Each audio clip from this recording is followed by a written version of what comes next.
Rust free new gen design, quality जो चले सालों साल। कौरसाबाद फिटिंग्स।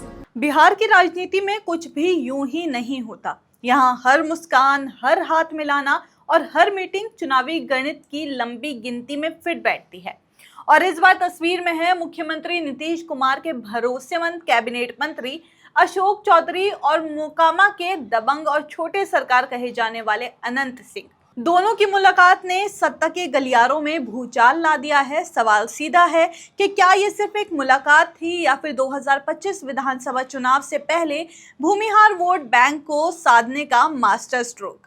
नमस्कार, आदाब, आप देख रहे हैं द हिंदी टॉप और मैं हूं आपके साथ साम्या खान। बिहार में भूमिहार वोट बैंक हमेशा से सत्ता का अहम हिस्सा रहा है। जेडीयू के लिए भी ये वर्ग चुनावी जीत की गारंटी समझा जाता रहा है, लेकिन पिछले कुछ सालों में इस वोट बैंक में सेंधमारी की कोशिश तेज हुई है। बीजेपी, आरजेडी और यहाँ तक कि छोटे छोटे क्षेत्रीय दल भी इसमें हाथ आजमा रहे हैं।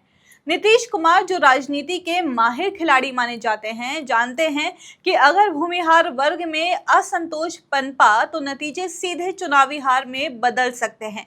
यही वजह है कि वो समय समय पर ऐसे चेहरों को साथ लाते हैं जिनका जमीनी असर निर्विवाद होता है। अब आप समझिए कि अशोक चौधरी और अनंत सिंह की मुलाकात मोकामा में हुई। ये वही इलाका है जो अनंत सिंह का गढ़ माना जाता है। दिलचस्प है कि ये मुलाकात पटना में भी हो सकती थी, क्योंकि हाल ही में अनंत सिंह खुद मुख्यमंत्री नीतीश कुमार से मिलने पहुंचे थे। लेकिन नीतीश कुमार से मुलाकात के ठीक बाद अनंत सिंह ने केंद्रीय मंत्री लल्लन सिंह से भी बात की और यहीं से कहानी दिलचस्प हो जाती है। पॉलिटिकल गलियारों में चर्चा यह है कि अनंत सिंह को मोकामा से जेडीयू टिकट देने पर अब तक अंतिम सहमति नहीं बनी है, लेकिन यह भी साफ है कि बिना उनकी मर्जी के मोकामा में चुनाव जीतना किसी भी दल के लिए आसान नहीं है। अब नीतीश कुमार की राजनीति हमेशा बैलेंस रही है। वो जानते हैं कि पार्टी के भीतर असंतोष को खत्म करना और बाहर से वोट बैंक को जोड़ना दोनों एक साथ जरूरी है।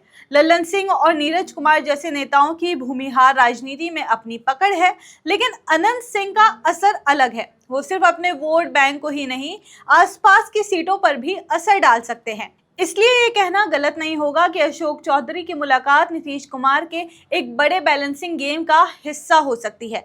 जहां एक तरफ भूमिहार वोट को साधना है, वहीं पार्टी के भीतर के समीकरण भी बिगड़ने नहीं देने हैं। अनंत सिंह की छवि भले ही विवादों से घिरी रही हो, लेकिन चुनावी जीत के मामले में उनका रिकॉर्ड मजबूत है।